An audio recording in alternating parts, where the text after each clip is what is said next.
Los buenos días al país, los buenos días a toda la República Dominicana. Una vez más, el gobierno de la mañana con ustedes. Por primera vez en este año 2023, este equipo estará encargado de llevar las informaciones nacionales, internacionales, en materia política, económica y todo lo que afecta al proyecto social de vida de los dominicanos. Estamos junto a ustedes una vez más para cumplir este cometido, dando las gracias a Dios que nos permitió llegar a este lunes sanos, salvos, vivos y viables para estar en esta cabina histórica, en esos micrófonos privilegiados de la Z101. Ojalá pudiera decir lo mismo el 100% de las familias dominicanas tras este feriado. Estos feriados, el feriado de Nochebuena y el feriado de fin de año, de inicio de este año 2023, pero viendo las estadísticas del COE sabemos que lamentablemente no es así, que hubo pues fatalidades, que esas fatalidades son seguidas de accidentes que provocaron heridos y de heridos que necesitarán sin dudas ahora una inversión importante del aparato de salud,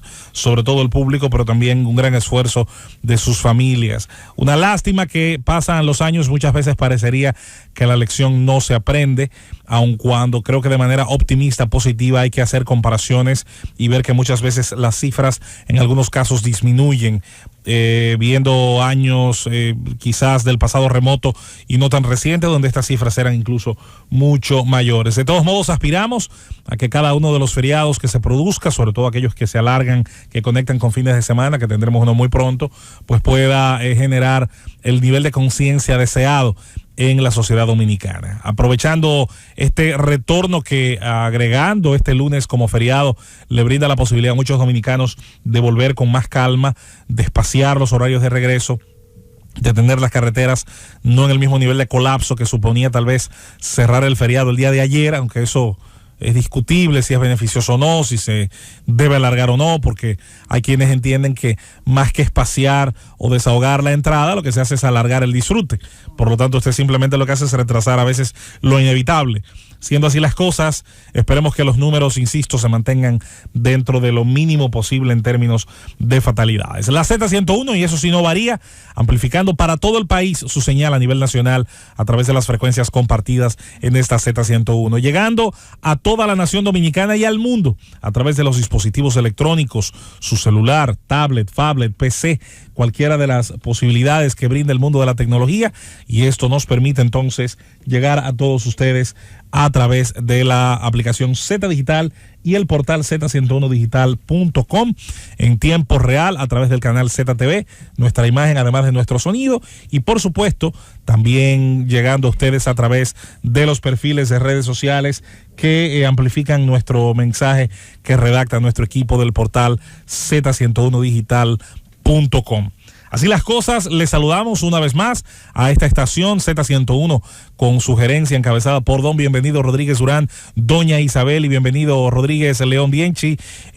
con todo el trabajo de este gran equipo técnico preparado como siempre para darnos lo que necesitamos, la plataforma necesaria, encabezada por Cundo Camarena en los controles, Josefina Ortiz y Karina La Antigua en coordinación y producción de este espacio, lo que necesitamos para llegar a todos ustedes y preparando poco a poco un año que tendrá novedades, sin dudas, en términos de la imagen, en términos del trabajo que hacemos en esta Z101 y que tendrá como de costumbre también programas especiales junto a instituciones, junto a fuerzas vivas del país y en muy diferentes regiones, no solo de la República Dominicana, sino también allí donde los dominicanos han logrado en el exterior pues convertirse en una fuerza, convertirse en un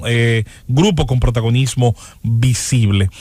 Queremos, como de costumbre, desearle salud a todo este equipo que nos acompaña, a todo este equipo de la Z101. Son ellos Nayib Chaede, Susana Gotró, Felipe Romero, Julieta Tejada, Manuel Conde, Rosendo Tavares, Aníbal Díaz, Khalil Michel y un servidor, José Luis Mendoza, con ustedes, esperando que desde aquí hasta el final de este año, una vez más, nos dé la vida, Dios y ustedes ese premio de estar cada día aquí con su audiencia. Bien, señores, comienza el año, comienza de inmediato el reto en términos políticos e institucionales. Se le preguntó un ejercicio periodístico interesantísimo que hizo Diario Libre a economistas y a personas que forman parte de importantes instituciones del sector productivo, del sector económico. ¿Cuáles serán los retos más importantes de la economía dominicana? Se pudiera decir en resumen, la contención de la inflación, la garantía del crecimiento económico y el fomento del empleo. Bueno, el fomento del empleo, las MIPYMES va como parte del crecimiento económico, y el tema de garantizar la inversión pública, parte de esos retos donde coincidieron estos expertos. Sin embargo, me llama la atención, haciendo lectura de estas respuestas, estos análisis de gente sumamente capacitada, y sé, porque es parte del ejercicio periodístico, que muchas veces no todo lo que dice cada uno de los 14 entrevistados y participantes en ese ejercicio, no todo puede colocarse al 100%, sería prácticamente una enciclopedia lo que tendría que publicar ese diario. Sin embargo, en el trabajo de Diario Libre sí he hecho en falta dos aspectos que sí van a ser sumamente importantes en lo adelante. Y aquí vamos a hacer un ejercicio de lógica, yo diría contable, de lógica de contaduría, ni siquiera de macroeconomía. Los recursos, para que algo sea un recurso, tiene que ser finito, es decir, tiene que tener la posibilidad de acabarse, de finalizar, de que su existencia, de que su presencia llegue a un punto de escasez donde ya sea inapreciable, no valga la pena. Esa es la enorme diferencia, por ejemplo, en cuando usted sale de su hogar en la mañana, usted no hace un cálculo del aire que va a consumir, porque el aire siempre está ahí y no se gasta. Y en ese sentido, usted no hace ningún tipo de cálculo ni levantamiento de si va a ahorrar oxígeno. No tiene sentido, porque el aire está todo el tiempo en cantidades más que suficientes para todos los seres vivos. Sin embargo, lleva la mano a su bolsillo y ve la cantidad de dinero que tiene. Y si hace un cálculo rápido del pasaje o combustible que gasta, de lo que le costará comer si tiene una jornada de trabajo, de lo que le costará si tiene hijos en ese momento enviarlos al colegio o darles la mesada, el alimento de la semana, a veces el pasaje que les cuesta también ir a sus lugares de estudio, pero también en caso de la famosa familia nuclear tradicional, si dejara en casa a la esposa como ama de casa, en caso de que fuera así, entonces tendría también que dejar el famoso diario para la comida, para comprar lo que hace falta para generar el alimento generalmente del mediodía, que es la comida principal de la cultura dominicana. Ese cálculo usted lo hace de manera, hay que decirlo, consuetudinaria, y es un ejercicio casi sagrado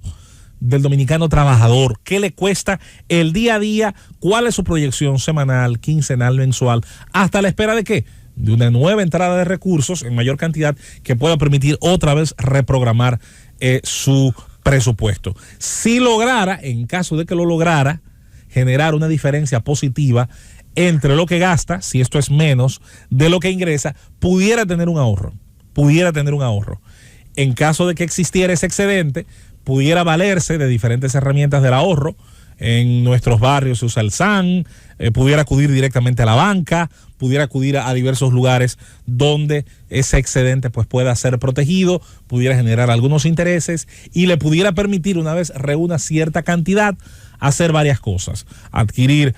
bienes y servicios que mejoren su calidad de vida, adquirir, en el caso de los negocios, si es personal, si depende de ser un reparador, un obrero integrado a la economía de manera, digamos, libre, entonces pudiera comprar maquinaria y equipos que pudieran permitirle ser más eficiente y rápido al momento de terminar una serie de trabajos. Al final, fíjense la esencia del concepto de recurso. Es finito, debe ser bien administrado, y sus fuentes, aunque pudieran eventualmente ser cuantiosas, finalmente tiene como correspondencia un gasto casi siempre similar y muchas veces superior. ¿Qué hace el Estado a diferencia de las personas físicas y jurídicas? Bueno, el Estado tiene varios aspectos que le permiten manejarse de manera distinta. Lo primero es la capacidad de endeudamiento. Los estados pueden y piden prestado a nombre de la capacidad productiva de su economía. Usted ha escuchado muchas veces en el análisis de nuestros compañeros que el comportamiento de una economía le valió tener, por ejemplo, una nueva calificación de una de esas importantes agencias de riesgo, casi siempre norteamericanas. Las hay europeas, las hay asiáticas, pero las más importantes que conocemos aquí vienen de los Estados Unidos, donde se genera una calificación para el riesgo de deuda. Esa calificación, tomando en cuenta una serie de aspectos: Estado de Derecho, estabilidad política y económica, pero sobre todo productividad, le dice a aquellos emisores de deuda privados: mira, se le puede prestar a esta nación tanto o cuanto y bajo estas o tales garantías. Se supone, y eso funciona igual para personas físicas, jurídicas y para los estados, que muchas veces la base de endeudamiento es la productividad. Al que más produce suele prestársele con mucho más beneplácito, bajo la garantía de que puede devolverlo con esa productividad, pagar intereses y hacer del modelo de negocios de deuda pública, sobre todo de bonos de deuda, que ha sido el que ha estado más, vamos a decir, presente en la modalidad de endeudamiento externo en los últimos 20, 25 años, por su rapidez, por la agilidad y porque sobre todo no exige, como los anteriores modelos de endeudamiento, no exige como contraprestación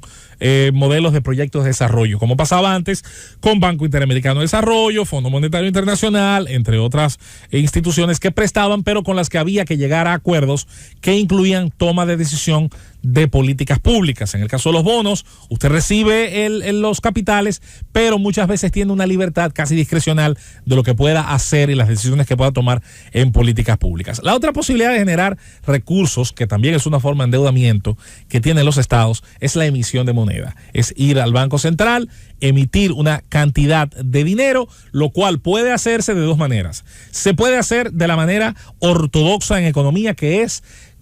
hacerlo en la medida en que la economía genera nuevos bienes y servicios que tienen como contraprestación esa nueva masa monetaria, esa nueva cantidad de dinero se corresponde a una nueva entrada de bienes y servicios a la economía y hay entonces una relación racional. Cuando se rompe esa relación racional y se emite muchísimo más dinero del que la economía ha creado en bienes y servicios, entonces la cantidad de efectivo, la masa monetaria que está impresa, supera la de esos bienes y servicios y los ahoga. ¿Cómo? Incidiendo en el valor de la moneda, que pierde poder adquisitivo y se convierte en lo que conocemos como inflación, un fenómeno que en el 100% de los casos inicia siendo un fenómeno monetario, aunque pueda alimentarse luego de otras variables, de otros problemas de logística, de otros problemas de distribución, de otros problemas de mercado. Aunque pueda alimentarse de esto, surge siempre de esta manera. ¿Y de qué venimos, señores? Venimos de una crisis sanitaria con un tema de salud que fue el COVID-19, donde se le dijo a una parte importante de la población muy grande, quédate en casa. Quédate en casa, interrumpe tus labores productivas, disminuyamos la cantidad de gente que está saliendo a la calle, no vayas a tu taller, no vayas a tu empresa pequeña, no abras tu cafetería, no abras esto, lo otro. No vamos a meternos hoy en la discusión de a cuáles sectores se privilegió y a cuáles no, pero sin duda es que el tejido productivo más vulnerable fue el más dañado. Las MIPYMES, las más afectadas. Las empresas que quebraron o cerraron, generalmente las de menos superficie de suelo. La banca, los supermercados, los hoteles, el sector turístico, encontró para bien de muchos segmentos, y eso no está mal del todo, que podía trabajar cumpliendo ciertos protocolos. Una pena que no se le extendió esos mismos protocolos a los pequeños, a los humildes, a los vulnerables. Como elemento residual de esto, el Estado respondió haciendo uso ciertamente de su autoridad, acudiendo supuestamente en auxilio de toda esta gente, brindándole una ayuda directa en forma de recursos. Pero esos recursos no caen del cielo. Tenían que venir o de endeudamiento o tenían que llegar de emisión. Se generó la mayor masa monetaria en la historia de la República Dominicana, que ya venía siendo récord, la de 2019, año preelectoral, no lo olviden, ya venía siendo récord, se agregó la de 2020, que es una barbaridad, y tenemos entonces como resultado en la recuperación, aunque ha sido más rápida que la de otros países de América Latina, todos los elementos que crearon una enorme inflación. A esto se le suma la situación internacional, donde la guerra de Ucrania y Rusia, aunque a la misma veces se ha sacado de contexto, pero no deja de tener importancia dentro de los elementos internos que ocurren en el país, entonces se genera este plato servido que tenemos. ¿Cuál será entonces la receta para partir de este año hasta por lo menos pensar en 2024 cuando tengamos elecciones, o pensar incluso más a largo plazo? Bueno, la ley que crea el Banco Central de la República Dominicana allá en mitad de los años 40 tiene, como casi todos los bancos centrales del mundo, unos 90 y pico, porque no todos los países tienen un banco central, como mucha gente supone. Los bancos centrales tienen como elemento fundacional la lucha contra la inflación, es decir, debería como premisa, y creo que es un mérito que hay que reconocer al señor Albizu, que se mantiene por muchos años allí frente, que generalmente ha sido un muro de contención, ha logrado transmitir seriedad, moderación a los actores políticos, y eso le ha permitido, entre otras cosas, como política macroeconómica del Banco Central del país, mantener una moneda relativamente estable en comparación al resto de América Latina, aunque esas bases de estabilidad se vieron seriamente afectadas, alteradas, atacadas por los temas relacionados a la pandemia y a las decisiones que se tomaron a la luz de la pandemia. El otro elemento, y finalizamos con este comentario inicial, que es un tema tabú, es un tema que no le gusta a los políticos, a ningunos, ni de oposición, ni oficialistas, asumir control del gasto. Cuando el Estado Dominicano, que le exige muchas veces, cada vez que hay una reforma fiscal o se propone una reforma fiscal, dice un vocero de la reforma, hay que apretarse los pantalones. No me diga, pero ¿cuándo los ha tenido flojos el pueblo dominicano? ¿Cuándo los ha tenido sin apretarse? ¿Cuándo el dominicano ha podido vivir con la distensión de tener una economía libre, abierta? No, quien le toca algún día, le tocará, aunque no tengo muchas esperanzas viendo los discursos de muchos políticos en activo, pero le tocará algún día apretarse los pantalones. Es al Estado, es a quien maneja el Tesoro Común, que es el erario. Es quien tendrá en algún momento que diseñar una política de control de gasto, recordando que primero no pueden crearse todos los ministerios que les surge todos los días a un montón de gente creativa, que no pueden crearse todos los institutos, todas las direcciones y todas las oficinas descentralizadas, pero que al final reciben dinero de ese mismo Tesoro Común, que no podemos seguir manteniendo una serie de organizaciones no gubernamentales que muchas de ellas ni siquiera, a pesar de que reciben dinero de ese tesoro que es el erario, ni siquiera contraprestan las aclaraciones y las justificaciones de qué hacen con ese dinero, y que muchas, aún haciéndolo, cabría como de todos modos cuestionarse, ¿y por qué tiene el Estado Dominicano? ¿Por qué tiene el contribuyente dominicano que financiar, por ejemplo, una escuela de formación política de un partido? ¿Por qué? ¿Por qué tendría que otorgar dinero a una escuela de formación política? No importa cómo se llame, no importa los valores que diga, profesa y predica. De la misma manera, hay que preguntarse sobre el tamaño del Estado, la financiación de diferentes aspectos de ese Estado y por qué hace muchos años no se hace un ejercicio de eficiencia gubernamental que es tan importante como la política de transparencia. Porque adivinen qué, es más fácil ser transparente en aquello que tiene un diseño eficiente que intentar serlo en aquello que tiene un diseño irregular por demás, ineficaz y demasiado grande, un elefante prácticamente que no se puede controlar dentro de una habitación. Los retos económicos están claros, hay que defender el poder adquisitivo de los dominicanos, el valor de ese billete de 1,000, de 2,000, de 500, de 200, de 100 que ingresa a su bolsillo, esa capacidad de compra, ver cuáles problemas se han ido creando, generando barreras de entrada artificiales, caras, elevadas, que han terminado generando, si no, oligopolios, que han terminado generando, si no, mercados cautivos de 2 o 3 actores que pueden jugar a cartelizarse y también aprovechar la inflación para elevar de manera artificial sus precios, no necesariamente teniendo correlación con los costos. Revisar todo y cada uno de los aspectos que tenemos en obligación siendo signatarios de acuerdos internacionales, en el caso del Acuerdo de Libre Comercio de RECAFTA, pensar en las ventajas que tienen este tipo de negociaciones, hacer lo que Costa Rica, Guatemala están logrando, producir a un menor costo, incluso con nosotros mismos rivalizar en la producción de muchos bienes que terminan llegando hasta incluso a la República Dominicana y que pudieran perfectamente producirse aquí en el país. Ahí está el reto servido y con esto nosotros nos vamos en este primer comentario del Gobierno de la Mañana. Llévatelo, Cundo. Es el Gobierno.